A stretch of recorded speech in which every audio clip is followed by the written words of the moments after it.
Kami berasal dari berbagai suku dan kami ingin menampilkan ini untuk menjadi kemuliaan bagi Tuhan, serta kami juga mempersiapkan diri kami sebagai hamba-hamba Tuhan untuk mengabarkan Injil melalui budaya-budaya yang ada.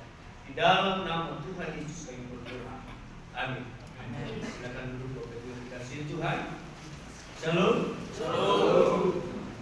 Karena saya orang Nias, maka saya sapa kita Yahoo. Yahoo. Yahoo. Yahoo. Bapak Ibu Saudara yang dikasihi Tuhan, mari kita buka Alkitab kita dari 1 Korintus pasal 9 ayat 20 hingga ayatnya yang ke-23.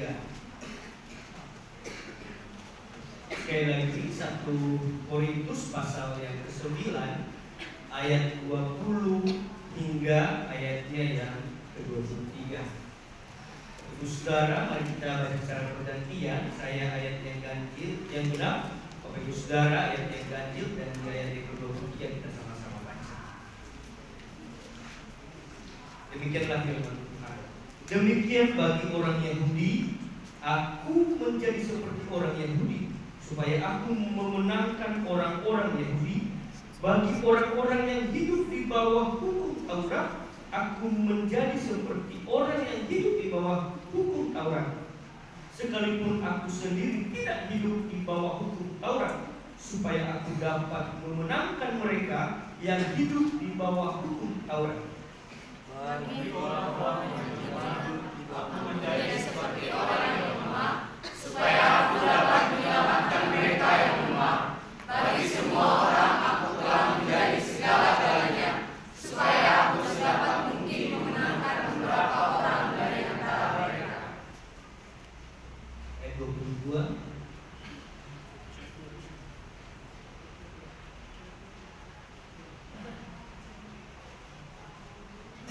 Ayat 22. Bagi orang-orang yang lemah, aku menjadi seperti orang yang lemah. Sekali lagi, bagi orang-orang yang lemah, aku menjadi seperti orang yang lemah, supaya aku dapat menyelamatkan mereka yang lemah. Bagi semua orang, aku telah menjadi segala-galanya, supaya aku sedapat mungkin memenangkan beberapa orang dari antara mereka. Ayat 23. Segala sesuatu ini aku lakukan karena Injil, supaya aku mendapat bagian dalamnya. Amin. Saudara, firman Tuhan yang kita bacakan ini merupakan perjalanan Rasul Paulus. Dalam pelayanannya, dia mengelilingi, dia pergi ke berbagai tempat, lalu dia bertemu dengan budaya-budaya yang ada. Bapak Ibu Saudara, jelas bahwa pada yang kita baca ini, Rasul Paulus memberikan ketegasan, menjelaskan kepada kita ketika dia bertemu dengan orang-orang Yahudi, ia menjadi seperti orang Yahudi. Artinya dalam pelayanannya, dalam memberitakan Injil, dia mengikuti atau dia berbaur melalui budaya yang ada. Bapak Ibu Saudara, kalau kita tahu di Indonesia ini banyak orang-orang dari luar masuk ke Indonesia untuk memberitakan Injil. Di Nias itu ada yang membawa Injil, namanya Dengar. Kalau saat ini nama gereja di situ di Gunung Stopi. Dia membawa Injil Kristus di Nias melalui budaya. Kalau dia tidak bisa ikut budaya yang ada, bagaimana dia menjelaskan dan bagaimana dia memberitakan Injil itu? Demikian juga di Sumatera, di orang kita Batak. Tentunya penginjil itu datang dengan berbaur pada budaya-budaya yang ada. Demikian juga di timur sana, di Papua, bahkan di Jawa. Kalau seorang penginjil tidak berbaur dengan budaya, dia tidak bisa menerima budaya yang ada. Bagaimana dia mau memberitakan Injil? Sesuai dengan tema acara kebudayaan pada hari ini, menghidupi misi Kristus dalam keindahan budaya. Bahkan di dalam Alkitab juga tidak dikesampingkan soal budaya itu. Yesus juga mengikuti budaya yang ada. Rasul Paulus juga mengikuti budaya-budaya yang ada.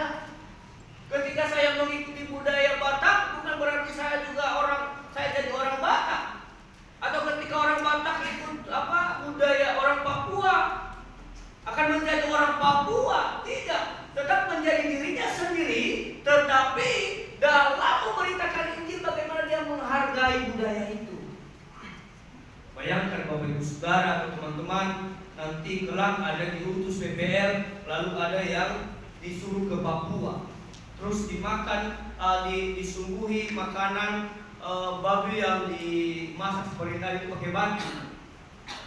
Kalau Anda tidak mengenal itu lalu apa ini? Di kami nggak seperti ini. Sulit menerima itu, maka kita sulit untuk memberitakan Injil. Sama dengan kalau Anda pergi ke Nias, disuguh seperti ini, Anda datang ya, cuma inilah makanannya. Nah karena dari Jawa dia sudah sering dia kebiasaan dia makan nasi, dia bilang apa makanan ini? Dia tidak terima, akhirnya Injil yang sudah direncanakan disampaikan ke tempat itu tidak berhasil. Kenapa? Karena budaya yang ada. Biasanya kalau orang-orang besar datang ke Nias itu disambut dengan tari baluse. Jadi mereka pegang tombak sama perisai di tangan. Coba bayangkan kalau misalnya kita tidak menerima budaya itu, ada seorang penginjil misalnya Hubertus menjadi penginjil di Nias. Lalu dia disambut dengan tari-tarian yang ada, Hubertus kabur. Dia pikirnya mau ditombak. Padahal itu budaya. Maka kita sebagai hamba-hamba Tuhan perlu mengenal budaya. Perlu mengenal budaya satu dengan yang lain. Sama juga halnya. Ini menyimpang dari penginjilan. Banyak yang sudah mau menikah itu bisa-bisa. Kenapa? Karena budaya enggak saling terima. Banyak juga terjadi seperti itu. Kenapa? Karena tidak dapat menerima budaya satu dengan yang lain. Maka Rasul Paulus memberikan contoh dan teladan kepada kita bahwa dalam pemberitaan Injil itu perlu menerima budaya orang lain.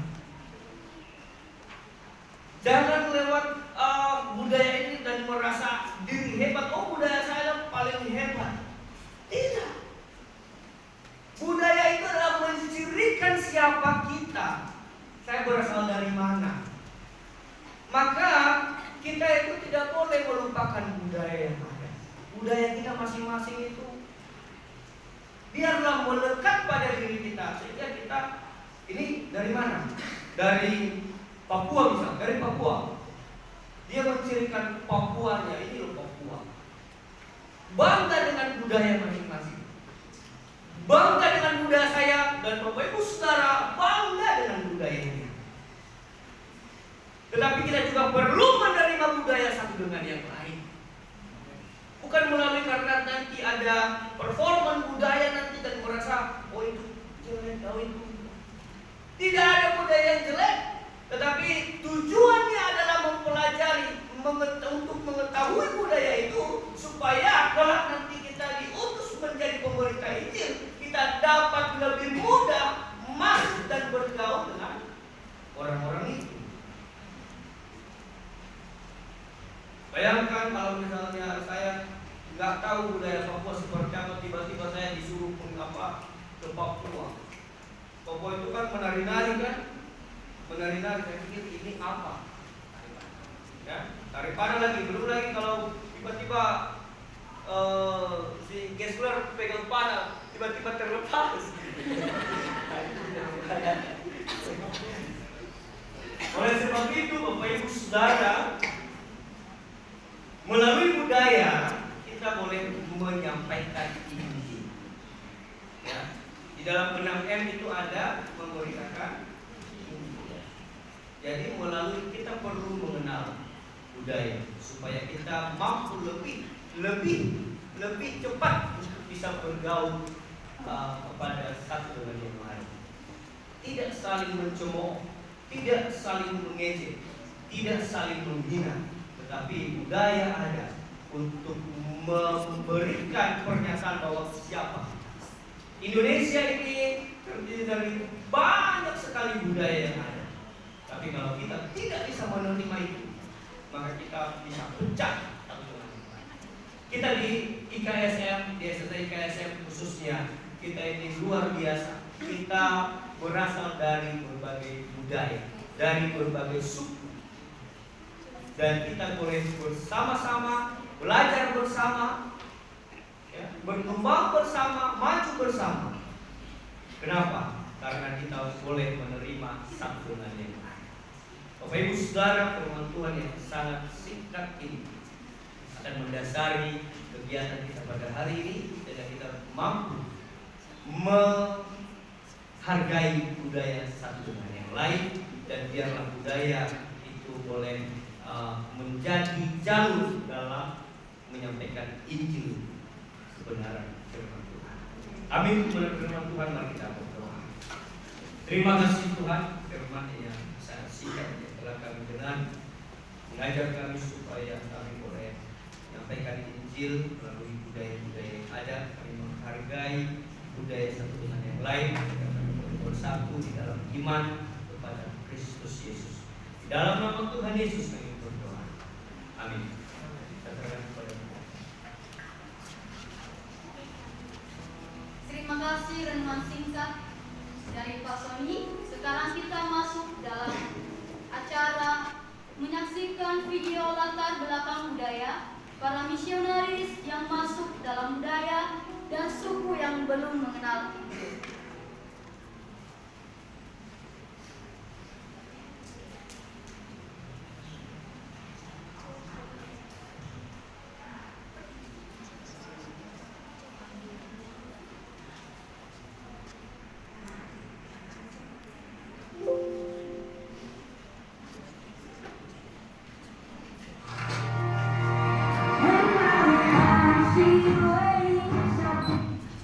Keindahan budaya Jawa adalah sebuah religi agung yang berpikir dalam kehalusan filosofi yang mendalam, di mana setiap aspek kehidupan, dari yang paling roman hingga yang sakral, mencerminkan hasrat akan keselarasan dan keseimbangan. Peradaban ini disajikan melalui seni batik, di mana setiap tarikan cantik bukan sekadar hiasan, melainkan penciptaan bahkan kosmos yang memuat doa dan refleksi tatanan semesta. Di malam hari, panggung wayang kulit menjadi ruang kuliah spiritual, di mana suara dalam yang berwibawa mengajarkan tentang sangkaan para minggu mali, asal dan tujuan hidup dengan kebijaksanaan yang purba dan penuh simbol. Filosofi hidup ini terwujud nyata dalam prinsip Rimoni Pandum, keikhlasan menerima takdir, dan etika halus, sebuah kehalusan budi yang menjadi kekuatan sejati dan fondasi spiritual masyarakatnya. Semua ini dilebur dalam melodi gamelan yang syahdu dan gerakan tari yang anggun, menjadikannya bukan sekadar warisan masa lalu, melainkan sebuah dom yang terus terbentang megah, menegaskan bahwa budaya Jawa adalah guru kehidupan dan sebuah harta karun Nusantara yang menyimpan makna dan martabat abadi. Raden Abbas Sadra Surapanata, seorang pencari ilmu dan santri Jawa abad ke-19, bertransformasi menjadi Kiai Sadra, pemimpin Kristen pribumi terbesar yang berani menantang arus kolonial. Ia menyebarkan Injil bukan sebagai ajaran asing, melainkan sebagai ilmu batin yang diselaraskan dengan kebudayaan Jawa, di mana ia mengganti salib dengan lambang cakra dan mendirikan pusat pelayanan di Karangdoso, Purworejo. Meskipun metodenya yang sangat pribumi, menciptakan jemaat Sadra yang jumlahnya mencapai ribuan, menghadapi penolakan dan konflik sengit dari pihak Zendik Belanda, Kiai Sadra tetap teguh sebagai simbol kekuatan dan otonomi spiritual, membuktikan bahwa iman dapat berakar kuat di bumi Jawa tanpa harus melepaskan identitasnya. Bagi penyebaran Injil, di mana di balik hamparan sawah dan keramaian kota, terdapat kantung-kantung budaya yang memiliki resistensi tinggi, seperti komunitas suku Samin atau sedulur sikap yang teguh memegang tradisi leluhur dan menolak pengaruh luar, serta area pesisir timur, Osing, dan desa-desa yang diselimuti oleh kejawen dan tradisi Islam yang sangat homogen dan mengakar. Di wilayah-wilayah yang secara statistik masih didominasi oleh identitas non-Kristen ini, misi Injil telah bergeser dari penaburan massal menjadi pendekatan komunal dan kultural, mencari celah harapan dan suara kasih yang dapat diterima, menyiratkan bahwa perjalanan iman di Jawa masih belum selesai, dan ada sudut-sudut tanah air yang masih menanti untuk dijangkau dengan hormat dan kesabaran.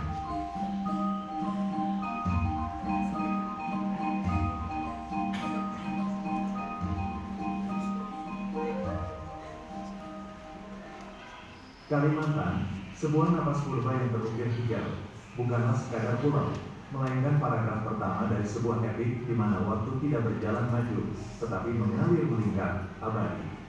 Di sini, filosofi tersembunyi mengajarkan esensi belok adat, bahwa kehidupan sejati adalah hidup beradat, yaitu selaras antara manusia, alam, dan roh leluhur. Kekuatan sejati bukanlah pada apa yang kita takutkan, melainkan pada apa yang kita pelihara, menjadikan manusia hanya anak yang menumpang pada rahim ibu pertiwi. Di setiap jengkal rimba, berdetak semangat bunga betang, simbol kebersamaan, toleransi, dan gotong royong yang mengajarkan bahwa keagungan sejati terletak pada kemampuan untuk hidup harmonis dengan keindahan yang liar. Mereka adalah penjaga sunyi yang membuktikan bahwa kebenaran hidup terletak pada keseimbangan abadi, sebuah jiwa yang belum selesai diuraikan yang menunggu untuk kita pahami. Di tengah rimbunnya belantara Borneo, di mana sungai-sungai keruh menjadi urat nadi kehidupan dan bisikan leluhur masih kuat terdengar, sebuah kapal kayu merapat membawa Johann Heinrich van Steen pada tahun 1835 bukan dengan senjata, melainkan dengan kitab di tangan.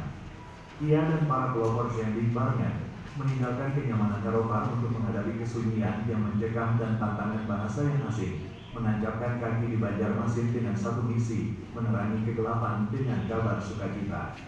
Kisah mereka adalah epos ketahanan iman, sebuah perjalanan sunyi yang ditandai oleh pengorbanan, penyakit, dan kesabaran tiada akhir yang pada akhirnya menumbuhkan benih di hati suku Dayak, mengubah takdir sepihak, dan melahirkan sebuah gereja yang kini berdiri kokoh di tanah Kalimantan. Di kedalaman rimba yang jarang tersentuh, di mana hanya bisikan sungai yang menjadi saksi, bersemayam komunitas seperti suku Ribun dan suku Lawangan. Dalam heningnya hutan, Injil belum menemukan jalannya ke inti kepercayaan mereka. Mereka adalah penjaga teguh tradisi, jiwa-jiwa yang hingga detik ini masih memegang erat keyakinan keharingan, sebuah warisan leluhur yang jauh lebih tua dari kitab-kitab modern.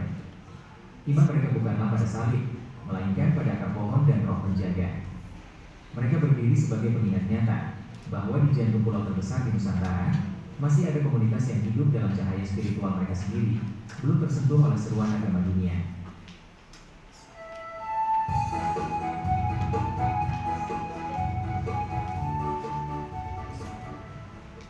Di balik tirai awan khatulistiwa, terhampar Papua, permata hijau terakhir di bumi dan jantung dunia yang berdetak liar, murni, dan penuh misteri. Saksikanlah kontras yang menusuk jiwa antara puncak-puncak salju abadi di pegunungan Jaya-Wijaya yang mencium langit dengan hutan hujan tropis di lembah-lembahnya yang kaya akan kehidupan, atau menyelamlah ke dalam surga bawah laut Raja Ampat di mana terumbu karang menari dalam ribuan palet warna. Dari tarian megah burung cendrawasih hingga kabut pagi yang menyelimuti lembah Baliem, Papua memanggil jiwa petualang untuk menyaksikan keindahan yang liar, asli, dan tak terlupakan. Setiap sudutnya adalah kanvas agung yang belum tersentuh, sebuah warisan alam yang memukau dan harus kita jaga keberlanjutannya. Perjalanan epik pekabaran Injil di Papua adalah kisah tentang ketekunan luar biasa yang dimulai pada pertengahan abad ke-19, di mana dua misionaris Jerman, Karl Wilhelm Otto dan Johann Gottlob Geisler, mengukir sejarah dengan menginjakan kaki di Pulau Mansinam pada tanggal 5 Februari tahun 1855, sebuah momen penting yang kini diperingati sebagai Hari Pekabaran Injil di tanah Papua. Meskipun menghadapi tantangan alam yang ekstrim, penyakit, dan penolakan awal, mereka dengan sabar membangun fondasi peradaban baru, memperkenalkan pendidikan, pengobatan, dan keterampilan hidup. Jejak mereka kemudian diikuti oleh misionaris Katolik seperti Pastor Cornelis Leklow Viermenville di Fatwat pada tahun 1894, bersama-sama menaburkan benih iman yang tidak hanya mengubah keyakinan spiritual masyarakat, tetapi juga membawa perubahan sosial, mendirikan sekolah dan fasilitas kesehatan yang kini menjadi bagian integral dari kehidupan modern masyarakat Papua. Jauh di pedalaman tanah Papua, di balik hutan hujan yang tak bertepi dan medan yang ganas, masih ada suku-suku terpencil, seperti suku Korowai, yang hidup dalam isolasi total, menjadikan kisah-kisah leluhur sebagai satu-satunya pedoman hidup dan belum sepenuhnya tersentuh oleh kabar baik Injil yang telah lama menyapa pantai Papua. Perjalanan untuk menjangkau jiwa-jiwa yang tersembunyi adalah sebuah misi iman yang menantang, membutuhkan ketahanan dan keberanian para misionaris untuk melintasi sungai yang deras dan pegunungan berkabut, tidak hanya demi menyampaikan firman, tetapi juga untuk membawa terang pendidikan dan pelayanan kesehatan, menegaskan bahwa di setiap sudut Nusantara tidak ada lagi jiwa yang hidup dalam kegelapan.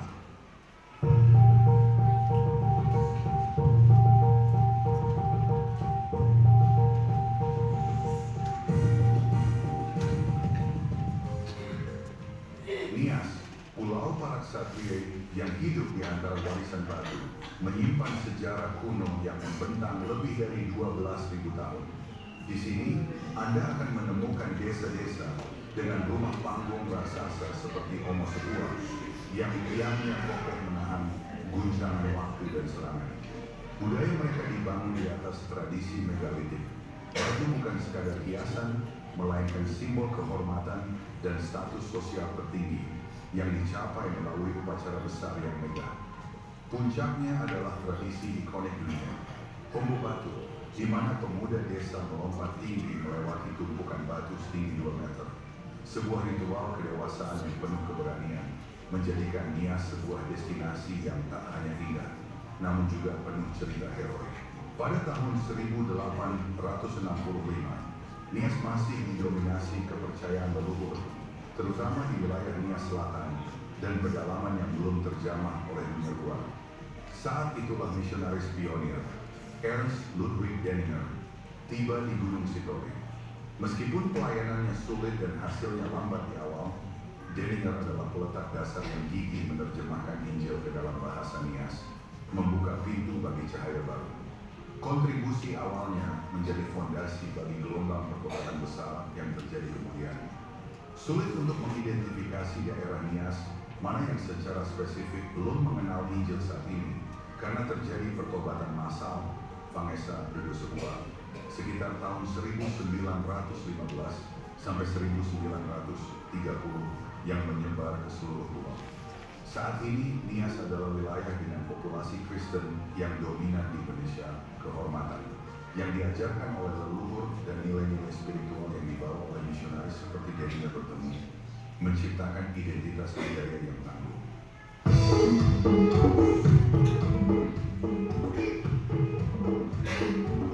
Di jantung Sumatera Utara terukir sebuah mahakarya alam, Danau Batak. Di sini Danau Toba membentang seperti samudera biru, dikelilingi perbukitan hijau yang menjulang sebuah pemandangan yang memanggil kekaguman, mengingatkan kita pada keagungan Sang Pencipta. Di tempat inilah semangat orang Batak ditempa. Keindahan Batak bukan hanya pada alamnya, tetapi pada budayanya yang mengalir deras sekuat arus sungai. Coba lihatlah pulau kain dan suci yang melingkupi setiap langkah kehidupan, dari tangisan lahir hingga keabadian. Dengarkanlah gondang bangunan yang bertalu-talu mengiringi tarian yang ritmis dan penuh makna. Setiap rumah bolong adalah kitab sejarah, menyimpan silsilah dan kehormatan marga. Inilah masyarakat yang menjunjung tinggi persatuan dan kekerabatan, diikat oleh filosofi yang tak lekang waktu. Jiwa Batak dipegang teguh oleh slogan-slogan yang diwariskan leluhur. Filosofi yang paling mendasar adalah Jalihan dan Tolu, tunggu yang 3. Ini adalah pilar kehormatan yang mengajarkan kita untuk menghormati hula-hula, melayani boru, dan menyayangi dengan dulu sebuah sistem sosial yang menjamin keselarasan abadi. Dan yang terpenting, semangat untuk hidup bermartabat terangkum dalam Pantun Dohamoluan, Toris Hamakuan. Kesopanan adalah kehidupan, kesombongan adalah kehancuran. Terlepas dari keindahan budayanya, lebih dari seabad yang lalu, sebuah panggilan melintasi benua. Bukan tentang kekayaan, melainkan tentang kasih yang universal. Inilah kisah tentang keberanian yang menembus belantara. Kisah tentang para hamba Tuhan yang rela meninggalkan kenyamanan demi membawa kabar baik ke jantung tanah Batak. Mereka adalah benih yang ditabur dalam air mata dan doa. Misionaris awal seperti Samuel Munson dan Henry Lyman dari Amerika membayar harga tertinggi darah mereka di Serindung, menjadi martir pertama yang membuka jalan. Namun satu nama muncul sebagai Rasul Batak, Ludwig Ingwer Nommensen. Ia menghadapi ancaman maut, tetapi ia memilih strategi berbeda. Ia tidak datang dengan arogansi, melainkan menerapkan prinsip Pantun Dohamoluan, Tois Hamabuan.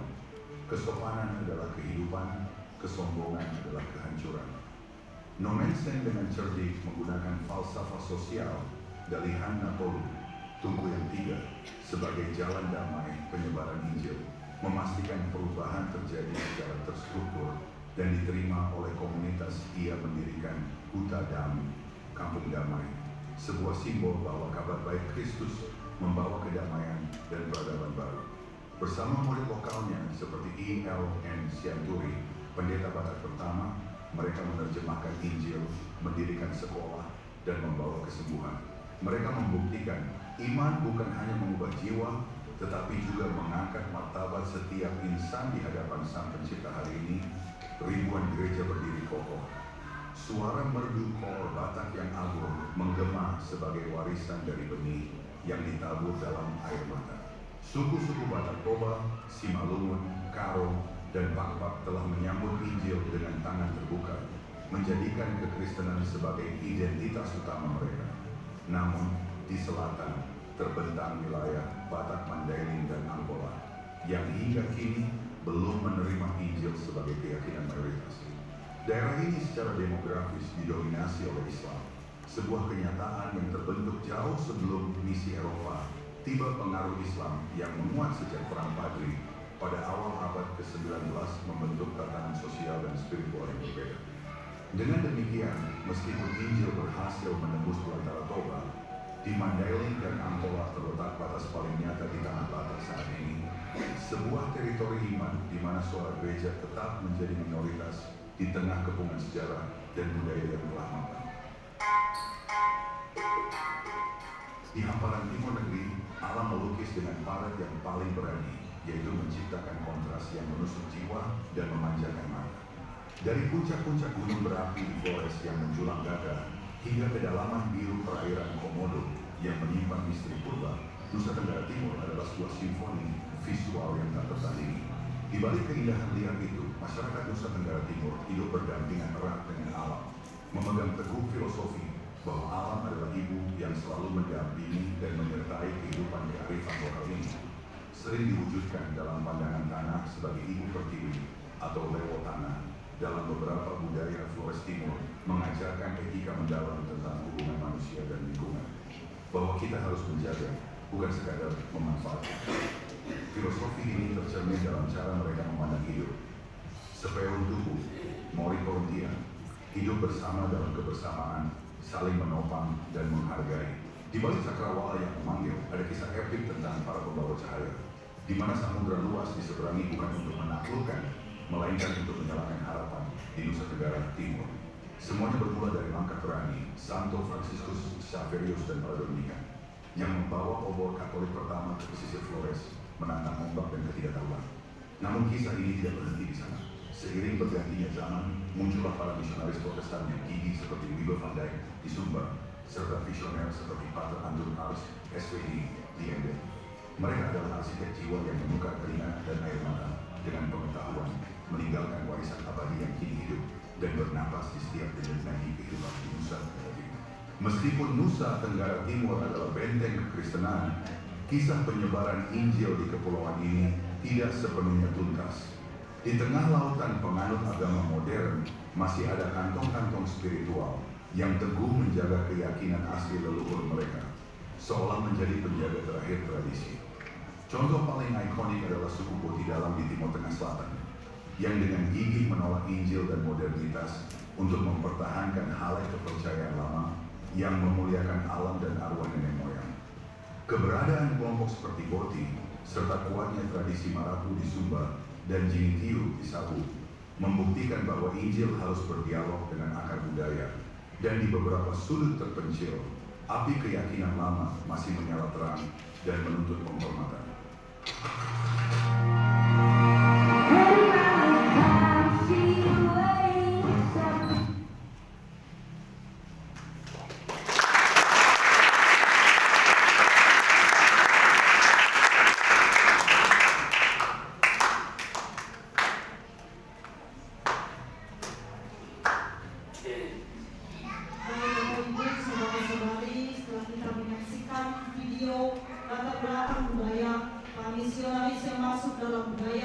Dan suku yang belum mengenal Injil ini, kami minta kesediaan Bapak Pastor Senior untuk berdoa untuk suku-suku yang belum mengenal